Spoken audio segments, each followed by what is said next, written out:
Welcome to the journey of an aesthete, a comprehensive examination of all things aesthetic, the arts, the humanities, and what it means to be human.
Hey Jim, how you doing? Good. How are you? Good. We finally connect. Jim Stephenson. This is Mitch Hampton from Journey of an Aesthete podcast. Nice to see you or hear you. Yeah, you are on our podcast now, and there's so much to say about you. I'm very excited for this episode for a number of reasons. You are, in my humble opinion, one of our leading composers. Of all styles of music, of course, but mainly the classical world, right? And you've done many things. You have a background in trumpet and brass and conducting. And I guess a general audience might know you best for your Fanfare for Democracy for Joe Biden's inaugural. But of course, you've done much more than that. You've written symphonies. Working on an opera now. I just had the opportunity to listen to your piano concerto, which is fantastic. I love it. And you've written flute sonatas and bassoon sonatas, and you and I share a couple things in common. If I'm correct, is that we are both Interlochen Arts Academy folks, right? Correct, of course. Yeah, and so I'm 1985 and you're 86, I think. Yes, so I can say I'm younger than you. Is that right? Yeah. All right, cool. So, and then on top of that, New England Conservatory of Music. Right. So we went to the same schools. It's kind of interesting. When were you at NEC? I graduated in 1990. Okay. So I went straight from Interlochen there and was done in 4 years. Yeah. So I went straight from Interlochen to New England Conservatory of Music, NEC, undergrad and then grad. And so we have a very similar kind of trajectory. I'm more in the jazz world. You're more in the classical world.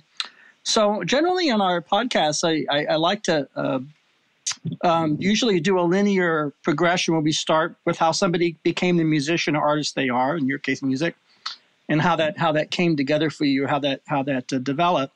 But I'm going to do something a little different since you were so honored as to be chosen with the President's Marine Band, I believe it's called, to have this Fanfare of Democracy. Do you mind starting off with something closer to the president and talking about that project or that a little bit? I'd be happy to. However you want to do this is fine with me. So it was, let me think, the fall of 2020 when the last election occurred. Yeah. And you may recall that there was a lot of angst surrounding that election. Yeah, sure. There wasn't. It wasn't officially it wasn't officially decided for, I think, 3 or 4 days. Mm-hmm. And I remember I think it was November 7th. It was a few days later, maybe even a Friday or Saturday. And I live in the Chicago area. Right. And it happened to be an absolutely beautiful day on that November 7th, like 70 degrees, which is unheard of. And everybody was out, and we met some friends. We went to a cafe, sat outside, and there just seemed to be a general buzz in the air. Not necessarily politically speaking, but just because like that little chaotic event was over, right? It was a decision had been made, and so literally, as I was sitting there, I started hearing a fanfare in my head, and went home that afternoon and wrote it, and I don't know, finished it that evening. And I didn't really think anything of it, but I told some friends about it. Yeah. And somebody said, Jim, you've worked with the Marine Band before. Yep. Maybe you should let the conductor know, that's Colonel Jason Fettig, that you have the fanfare. And so, ladies and gentlemen, the President's own United States Marine Band will now present the world premieres of 3 new fanfares written by American composers in honor of the 59th inaugural ceremonies. Fanfare for Democracy by James Stephenson, Fanfare Politia by Kimberly Archer, and Fanfare for Tomorrow by Peter Boyer.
So I just sent him a quick text and said, hey, I wrote this fanfare. I don't know if you'd ever be interested in it. And he's like, send it to me.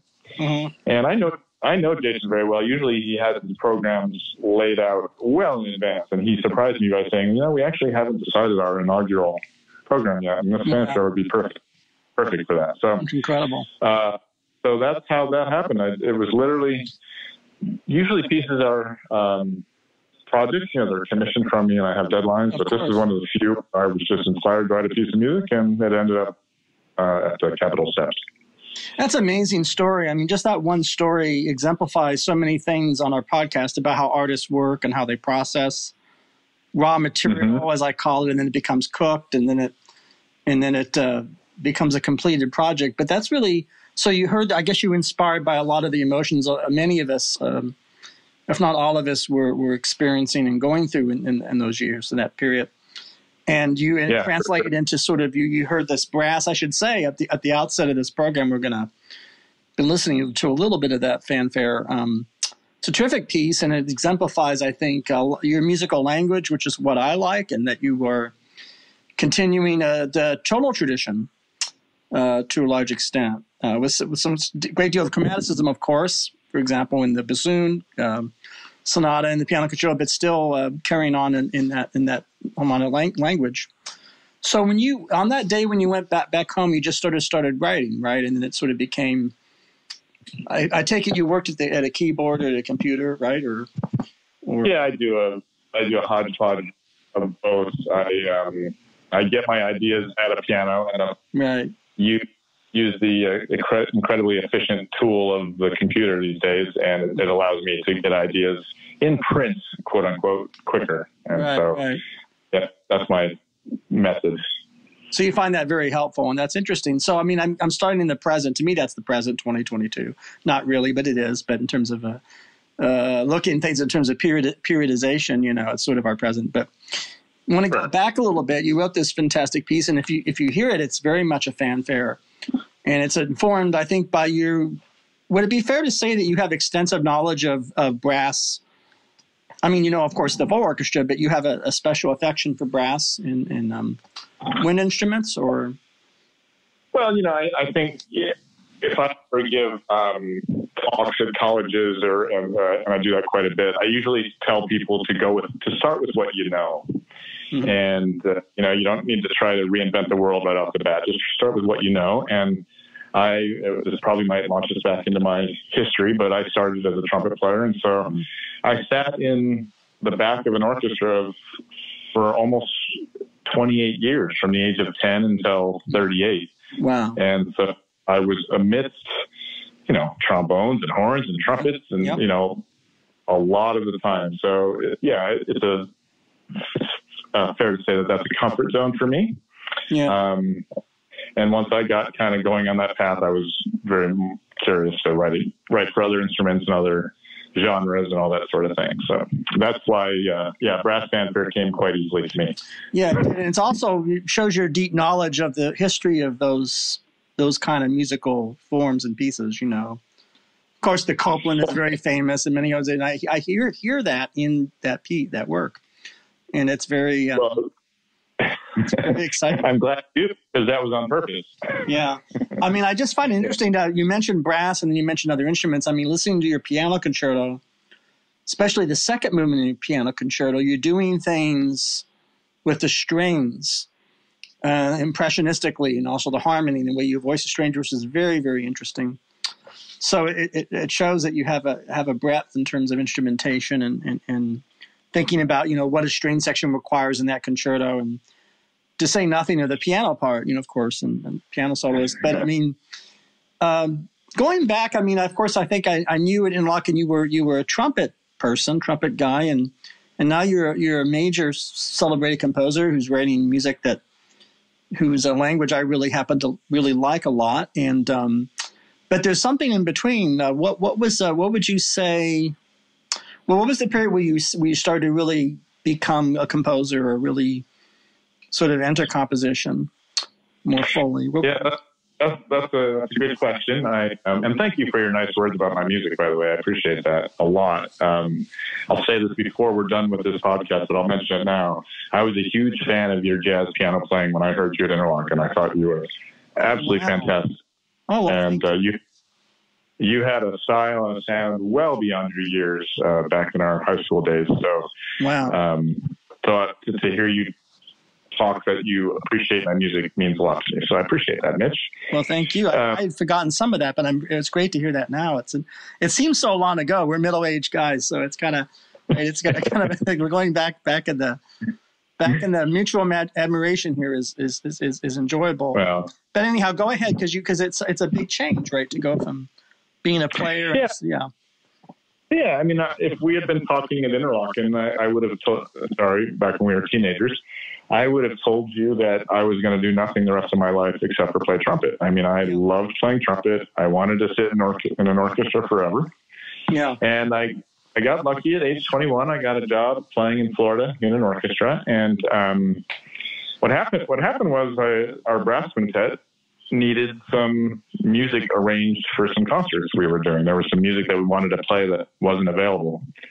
And so I just raised my hand and told the group, I don't even know why I did this, to be honest with you, Mitch, but I said, I'll do it. I'd be happy to write this stuff out for brass. And so I guess your first effort in this kind of world was an arranging job, right? You might say. Oh, yeah, because I did a bunch of the brass quintet stuff, and then we had a conductor who a pop conductor who heard that I was quote unquote an arranger, which was not true, but I guess I had done a couple. And you learn by doing, you get better at it, and you were doing it. Yeah. And for those that don't know, in fairness to audiences that maybe aren't as musically experienced as us, what does a arranger do? What is it to arrange something for a different? If you had to explain what that is, when you take a piece that's unavailable, or you have to. Yeah, in my mind, it means you take a familiar tune, and this happens all the time with, let's say, rock songs that are on the radio, and an orchestra wants to play them. That rock artist did not write it for orchestra, so it's somebody's job to take that hook, that main tune, to put it in the strings or put it in the trumpets or whatever, and then add stuff around it. And the arranger also, it's a tricky line you have to walk because you need to stay true to the tune so that people will recognize it. But also you're allowed a little bit of creativity and freedom injecting in your own voice. So, that's why Sinatra had all those hits back in the 40s and 50s because he had Nelson Riddle writing the charts for him, the great arranger. So that's what an arranger does. Just take something that doesn't exist in one genre and they move it to another and make it work. Well, it makes a lot of sense to me to hear you talk about it that way because I think it was a bridge to original composition for you then, right? Would you say? That's exactly what happened. I ended up, I did probably 100 arrangements for our orchestra, and I discovered that I loved writing for strings and hearing my colleagues playing all this stuff around me and watching them either get excited or on occasion get bored. And I'm like, I got to fix that. Yeah. And so I was able to live within the group I was writing for. And then I started thinking, well, why don't I try starting to write my own original tunes? And I'll be honest with you, Mitch, I didn't know any other living composers. I thought, it was not, I'd never dreamed I would do it for a living. I just was curious to try it. That's all that happened. That's very, when you say you didn't know, of course you came, I'm sure in your experience as a musician, you played a repertoire that was modern, I'm sure contemporary. You may have played a Bartok, been in the Bartok Concerto Orchestra in the brass section or no, or more recent composers. Yeah. Oh, yeah, for sure. But I never. John Adams or whoever. Yeah, I did. But I was, like, as I said earlier, I was just planning on being a trumpet player my entire life. So it never even crossed my mind that anybody might make a living as a composer. I really didn't think that was a thing. Interesting. And so I just started, and I think this is a blessing in disguise. I just started writing for fun, not expecting it would go anywhere, right? I just was having fun doing it. So it was out of a love for it. And then the other things follow from that. What was your first completed piece? Your first original composition? Well, I wrote a silly little trumpet duet in my early 20s, 24, and actually, like, one person came up to me and said, "Hey, I really like that piece," and okay. Wasn't expecting them to say that. And that kind of led me to just keep writing more and more. My first orchestral piece was, I wrote a piece based on the Legend of Sleepy Hollow, Washington Irving's. And we did that in Naples, my hometown orchestra back then. It was a blast. I just loved that process of telling a story with music. So in that sense, you see yourself, or you were in that piece, you were in the tradition of, I guess what I learned back in the day was programmatic music, or music it might be an instrumental, but it like a Romeo and Juliet, or like some ballet, a lot of ballet music. Yeah. Well, what do you so you were comfortable doing that, expressing that, or using music to express something? There wasn't just referring to abstract music on the paper or in the air. Kind of has a story to it. A narrative. I think that's what attracted me. Also, I did a lot of study of the book and researching the area, the Sleepy Hollow, and all these sorts of things to try to make music as authentic as I could. And that was just really interesting to me. I felt like I was discovering little things that maybe other people didn't know, and then I could inject those into the music and like my private little codes that people could explore if they wanted to try to figure it out. And I do that with a lot of my, even pieces that aren't necessarily telling a story.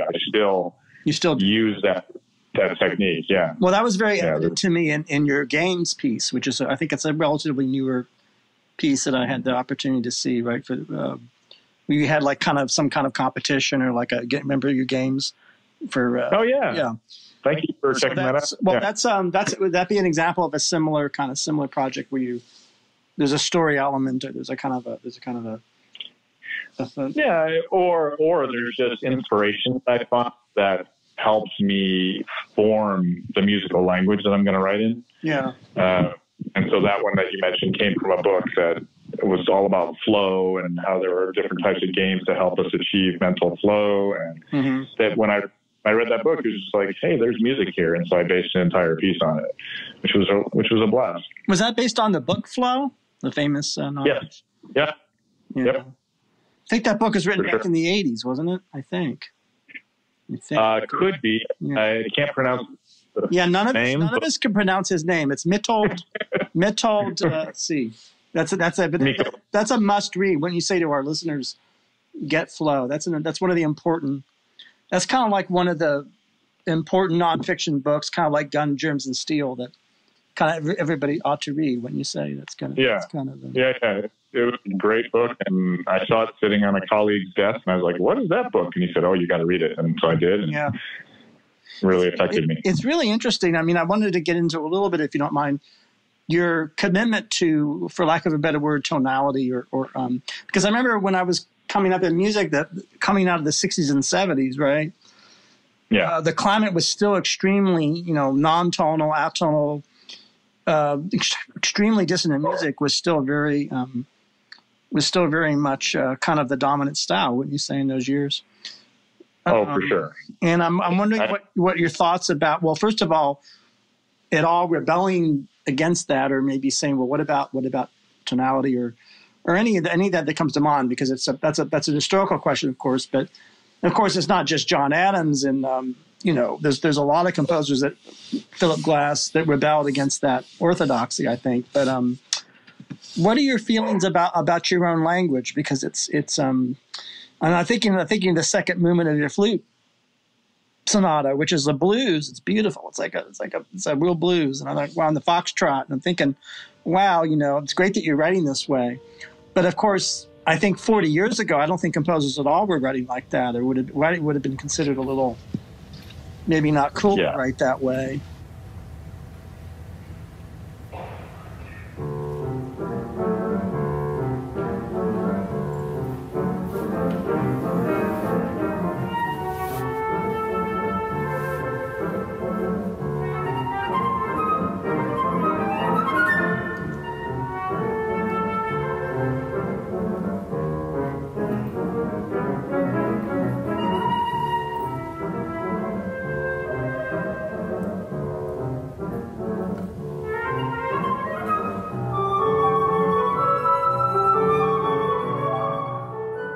What do you think about those changes, and what do you make? I know you do it out of love and you do what you believe in, but do you have any thoughts on that question, or on that?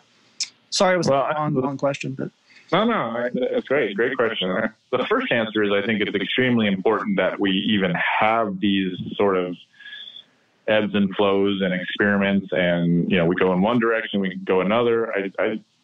Music obviously can't stay the same forever. Not any art form should stay the same forever, I don't think. And so I think it's, and then we all have a choice to make. We can either react to something, or we can go with that flow, so to speak, or we can try to just come up with our entirely unique voice, whatever it is. But for me, I just try to, as I said earlier, I sat in an orchestra for so long. And so I had the best teachers for 30 years, sitting in that chair. I was just listening to great music after great music after great music. And after you do that for a while, you sort of develop a sense of what you like, right? What you're drawn to. And so when I write music, I imagine that I'm in the audience, and I try to write music that I would want to hear. And obviously, there are going to be people in the audience who don't want to hear that, and they're going to say, well, that's not. But if I try to write music for other people's ears, I'm going to fail, right? So I just try to write music. I still believe in, I think one thing that gets ignored a lot, and of course this opens up a whole new topic, but I don't mind going. Melodic invention is not easy. It's and I think it's very hard. I'm continually striving to find a way to write melodies, and I by no means have figured it out, but it's always on the I see it out on the horizon, this thing I'm trying to find, but I don't know if I'll ever get there. But I think it's a really important part of music. That's my personal opinion. Oh yeah. And it could be easy to ignore. You could say, I don't believe in melody, but I have to believe in melody, so it informs the music I write. Everybody needs an anchor in life. You, me, just everybody. Anchor made this whole show possible. I'm immensely grateful to them. You too can use Anchor to make your own shows and create your own vision. Download the Anchor app or go to anchor.fm to get started. Well, melody is still supreme in many respects. I mean, I would agree with both those things, that it's supreme, it's important. I also agree that it's maybe in the lead, so to speak, pun intended, that the melody leads, and it might be one of the most important things. You also mentioned it's difficulty. Now, is this a difficulty? Do you think this difficulty is more of a case in the field that you're in of the classical world, rather than so for example, if you were in the pop world and writing a song, then maybe would you say that was a case where it's natural that the melody would be the focus? Or is it doesn't quite work out that way, or it's not quite? No, I think that's the definition of pop, right? I mean, you need that hook, that popular, that melody that's going to grab people. Right. And in classical music, I do think it's if you're trying to write quote unquote intellectual music with depth, finding that melody that also has interesting harmonies, that also has an interesting rhythmic component and textures and all these things, it does. If you can lean too heavy one way and lose sight of the other, you know what I'm saying? You're like, let's write this really cool orchestral sound, and then, oh shoot, what about melody? I'll just throw something on top of it. Managing all those things at once. You got to do it all at once, of course. I mean, I should also add, your rhythm is very important in your music. There's a lot of rhythmic vitality. Of course, I'm thinking of, again, the first movement of your piano concerto comes to mind. I don't know why. Rhythm. So there's rhythm, melody, and harmony. But I'm just wondering your thoughts. I mean, being in a section or being in a trumpet chair, and I'm sure you played work that was dissonant and very, very non-tonal. I mean, you may have played Stockhausen pieces or Boulez pieces. I don't know. For sure. Yeah. What was your feeling? I mean, having to play that music, I'm sure your experience doing that, did that inform your decision that you didn't necessarily want to write that way, or? Well, there's pluses and minuses to that. I mean, when you're in a performer's chair and something that's maybe, as you said, dissonant or lacking some of these other characteristics, but I don't want to use the word lacking because that's the wrong way to put it, but something that is more technically challenging and not maybe lyrical or maybe not melodic. As a performer, you have a job to figure out what that composer had in mind and perform it to the best of your ability and accomplish something and feel proud of that. And boy, we are blessed with some great performers who can do all that. I'm 54 now, so what I'm about to tell you isn't something that came to me when I was 22, and I'm still trying to figure all this out. But Jim, I think we all are. Hold that thought. I think we're all figuring a lot of things out still, even though we're 55 and 54. Go ahead. Yes. Yeah, for sure. But what I'm coming to realize more and more as I get older is that I want to allow my performers to express themselves. I want to allow them to inject some of themselves into the music. I want to allow them to tell their own story. And sometimes some music doesn't allow people to do that. And so I've chosen to, every single note I write, I'm trying to allow the performer to feel like what they're doing is important, necessary, and they can inject their personality into it. That's first and foremost. And do I always succeed? No, of course not. But it's always in my mind. So that's your primary goal. It's interesting to hear you talk about that. It sounds like listening to Duke Ellington talking about writing for his people, Johnny Hodges or Ray Nance, kind of. It's a similar thing that the performer, maybe a specific performer, even a specific instrument, and you want that musician to be able to really, really express themselves. What would the opposite of that be? You said some composers are much more, I don't know if the word is structuralist and very less interested in that, or it's more maybe rigid. What would an example of that be? Because I don't know. It's an interesting. Well, it would just be music that maybe ignores or doesn't take advantage of what the various instruments are best at producing. Yeah. If I've got 30 violins on stage that I'm writing for, and I mean, forgive me, I'm coming from one angle, and you could talk to another composer and they'll tell you the exact opposite. But I just, I've listened to and I've watched what violinists and string players and flute players and whoever, what they respond to. And when you're sitting in an orchestra, you see them get on the edge of their seat. You see them begin to move. And you see them get a smile on their face, or you see them rocking and rolling to whatever they're playing. And if I'm writing music that doesn't allow them to do that, personally, then I feel like I've missed an opportunity. And that's that you've missed the goal that we just discussed. That your goal, you want and that's that your music is very I guess like some films and film directors are actor driven and kind of cherish the actor. In a way, your music is the performer and the performer's capacities and skills and abilities. I mean that's what I did for so long. I know what it's like to sit in that chair. Now I might give you a different answer in 10 years. This is all a journey, but that's just how it feels, right? Well, it's funny. Do you want to mind rewinding a little bit back to Interlochen? What are your impressions? We both went to this school. What are your impressions of the Interlochen experience after so many years? About what it I don't know, just what the legacy in your life was of that. Sure. I mean, we all come from different places. For me, it was a life changer, and it was a life changer I didn't even realize was happening while I was there. Okay. I started going to Interlochen when I was 10 years old. I went to summer camp there. Oh, that's a big difference. Wow. And I went there for 7 summers, and I went there for 3 years, at the same time as you. And, when I showed up at Interlochen when I was age 10 with a little trumpet in my hands, wow. And all of a sudden I'm sitting in an orchestra, and that was literally the first time I'd ever seen a violin. So I was like, what is that? What's going on here?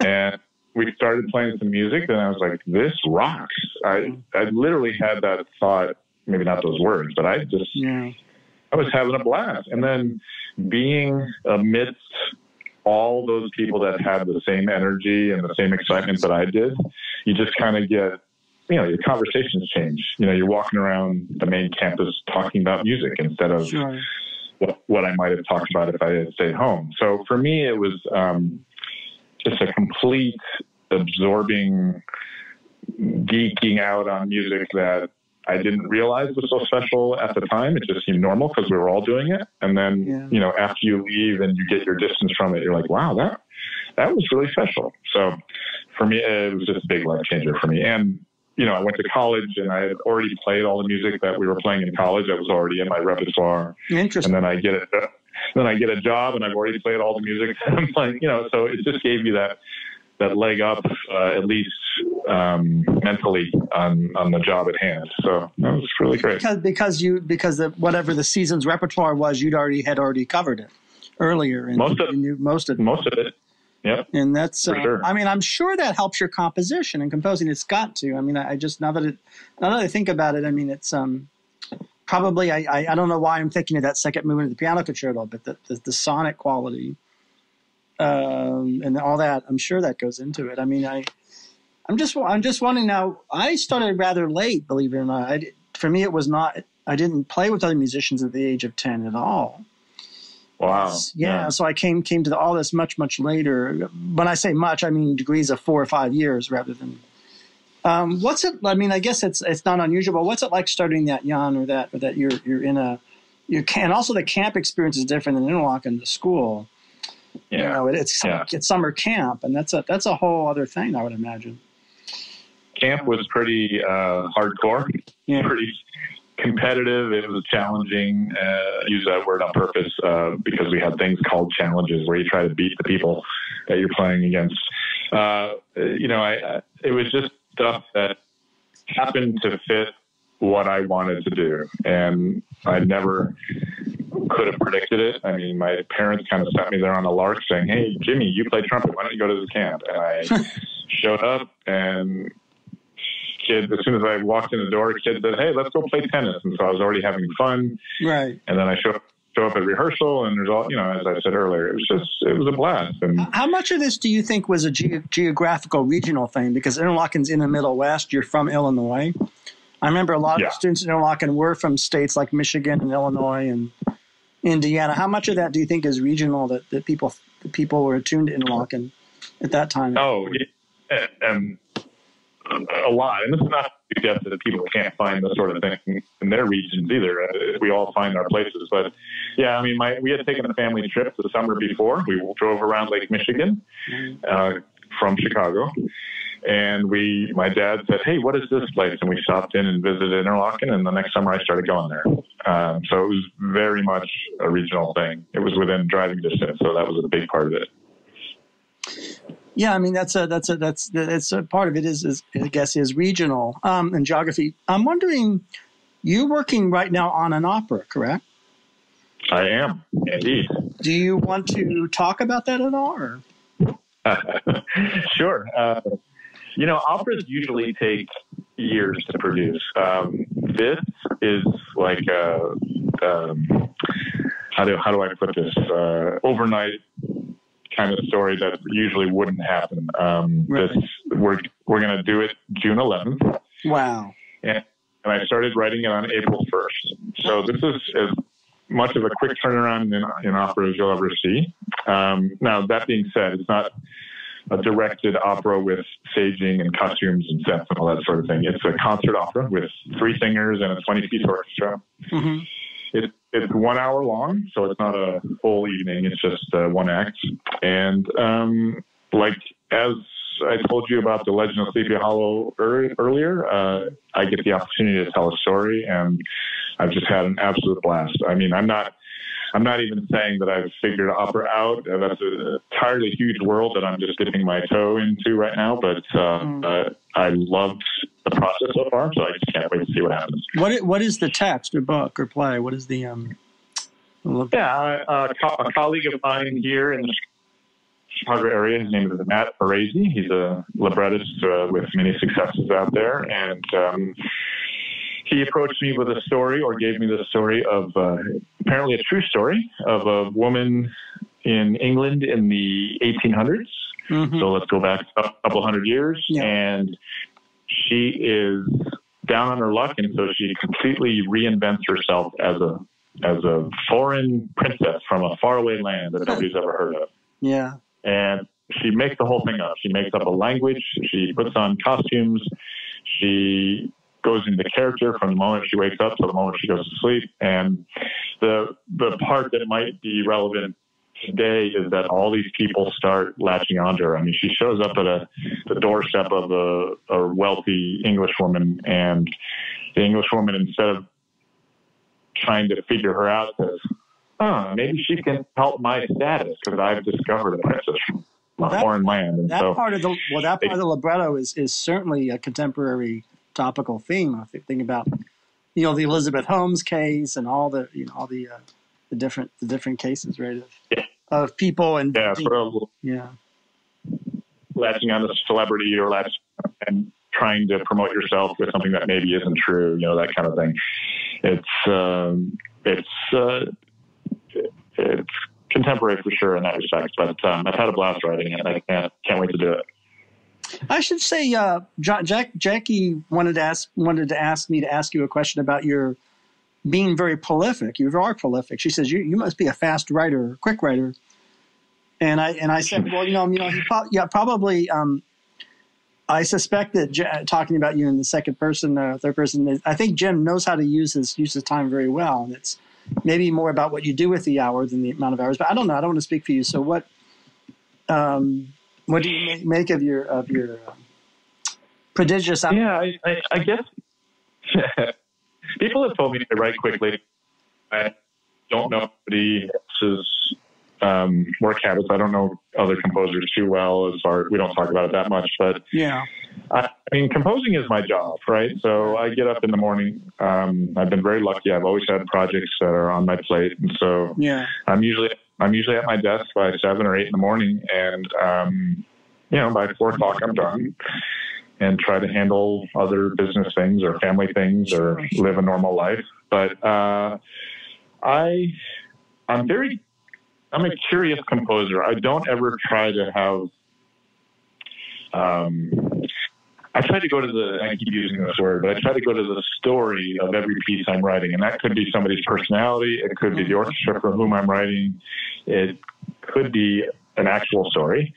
And what that allows me to do is just to get into that flow, I'll use that word on purpose, of taking Jim Stephenson out of it and just letting my mind wander to where that story is. And once I'm able to do that, the music happens relatively quickly. And so I guess what you're saying is that your very process, leading with story, leads to the music, the process of composing the music go quicker than it would otherwise if it's that's you're doing what you do, right? So yeah, I mean that's the only way I know how to do it. So I don't know whether I would be faster or slower any other way. It's just my method. And I had an interesting project just 3 days ago. Actually, there was a group in Washington D.C. called Sound Impact, and they like to engage with juvenile detention centers and maybe other areas where music isn't so what's the word I'm looking for? Not popular, but isn't maybe a part of their life as much. And so they bring their performances to these places and just try to engage with these usually young people. Mm-hmm. And they had a project where they had maybe 15 or so teenagers in a detention center all write a melody. Mm-hmm. And none of them, they didn't know anything about music. They just wrote notes on staff lines. They didn't put any clefs down or anything like that. Mm-hmm. So they gave me these melodies on Wednesday. I wrote a piece on Thursday morning, and then they played it on Friday. So again, it was like I was able just to go to the story of these melodies that other people provided. Some of the onus had been taken off of me. Some of the pressure had been taken off, and I could just make something up based on what somebody else did. And I found that really interesting. I enjoy things that take me out of myself, so to speak. Well, that's also brand new. That's much like this opera. Is there before we remind listeners about the debut is in June 7th, you said, or June 11th. June 11th. Is there anything else you want to share with listeners here? Anything that's important to you to say about music or about what you've done, or anything that comes to mind that you think, I want this to be mentioned or I want this to be expressed kind of in your own words? I guess maybe I should have prepared for a question like that, but I would just say that, all of us composers, I think, are trying to find a way to reach our audiences, to speak to our audiences. And we recognize that audiences are working all during the week, and then they have a night off and they want to come to a concert, and hearing a brand new piece of music, if it's possible to just kind of allow yourself to see what might be in that composer's mind and kind of live in that moment, because, new music is always being created and we never know where it's going to go. And we are so lucky to be able to have audiences hear our music. I mean, we write it, but then it doesn't happen. I'm getting a little philosophical here, but we need audiences. We need that other side of the coin to respond, to comment, to continue supporting. And me personally, I'm always writing music with my performers in mind, with my audiences in mind, and everything is there for a reason. And I'm just trying to tell a story. I'm just trying to.